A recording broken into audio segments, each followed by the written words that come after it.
Komunikatori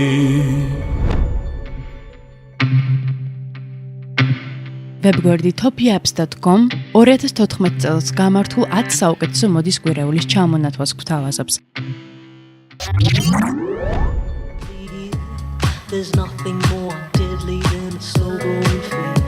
ათეულში მეხუთე ადგილი უკავია მადრიდის მოდის კვირეულს, რომელიც 2014 წელს სექტემბერში გაიმართა.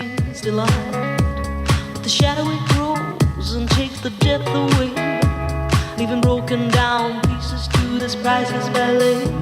The shallower it grows. I feel so close. მეოთხე ადგილი დაიკავა ნიუ-იორკის მოდის კვირეულმა. სხვადასხვა მოდის კვირეულის ტრადიცია ამ ქალაქში 1953 წლიდან არსებობს. ყოველწლიურად ქალაქი ორ კვირეულს მართავს, რომელიც თებერვალსა და სექტემბერში იგეგმება.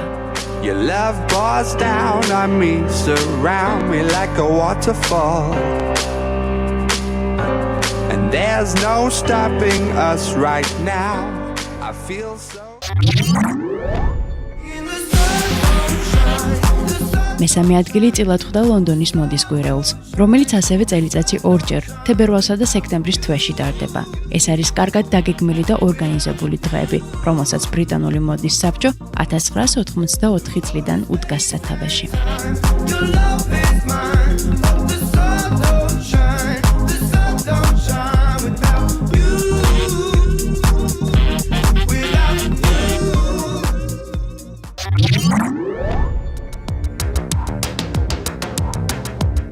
მეორე ადგილის მფლობელი გახდა მილანის მოდის კვირეული.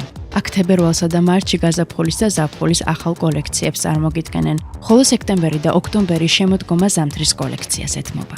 მილანის მოდის კვირეული სათავეს 1958 წლიდან იღებს.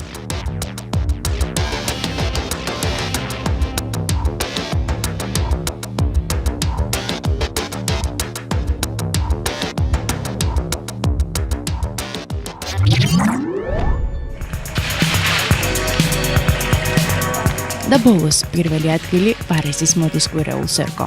არ არის გასაკვირი, რომ პარიზს მოდის დედაქალაქსაც უწოდებენ. მოდის კვირეულის დღეებს ფრანგული მოდის ფედერაცია ადგენს. აღსანიშნავია, რომ პარიზის მოდის კვირეულის ფარგლებში ხშირად ეწყობა სხვადასხვა საქველმოქმედო საღამოები.